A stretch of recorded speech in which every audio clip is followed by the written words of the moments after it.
GB WhatsApp ব্যৱহাৰ কৰে নেকি? আপোনালোকৰ মোবাইলত জিবি হোৱাটছএপ আছে যদি আজিয়ে ডিলিট কৰি দিয়ক। মাত্ৰ কেইটামান এক্সট্ৰা ফিচাৰ্ছৰ বাবে আপোনালোকে হয়তো জিবি হোৱাটছএপ ব্যৱহাৰ কৰে।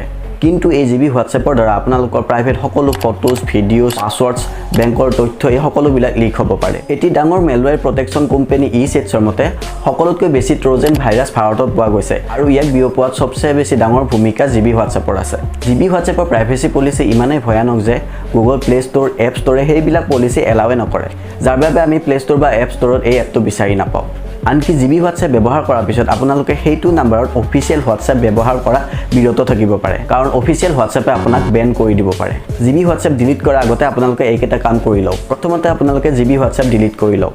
মোবাইলৰ ফাইল মেনেজাৰত গৈ জিবি হোৱাটছএপৰ যদি কিবা ফল্ডাৰ দেখে সেই সকলোবিলাক ফল্ডাৰ ডিলিট কৰি দিয়ক। জিবি হোৱাটছএপৰ বেকআপ ফাইল আপোনালোকে নাৰাখিব, আৰু যদি ক'ৰবাত বেকআপ ৰাখি থৈছে তেনেহ'লে তাৰ পৰা আপোনালোকে সেই ফল্ডাৰ ডিলিট কৰি দিয়ক। আৰু যদি সম্ভৱ হয় আপোনালোকে মোবাইলটো এবাৰ ৰিছেট কৰি ল'ব। আৰু মই আপোনালোকক কওঁ যে আপোনালোকে অফিচিয়েল হোৱাটছএপ ব্যৱহাৰ কৰিব, কেতিয়াও থাৰ্ড পাৰ্টি এনেকুৱা হোৱাটছএপ ব্যৱহাৰ নকৰিব। জিবি হোৱাটছএপ ব্যৱহাৰ কৰা আপোনালোকৰ যদি কোনোবা চিনাকি আছে তেনেহ'লে এই ভিডিঅ'টো শ্বেয়াৰ কৰি দিব।